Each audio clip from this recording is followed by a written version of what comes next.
What's up guys, I'm gonna teach you in today's tutorial exactly how to add the Sapphire plugin into your Adobe After Effects. So first, you want to go to the Sapphire website.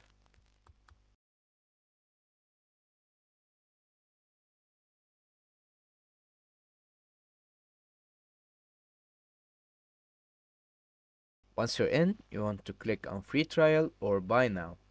So for example, if you try free trial, it will download automatically. And after that, when you're in, it will give you many options.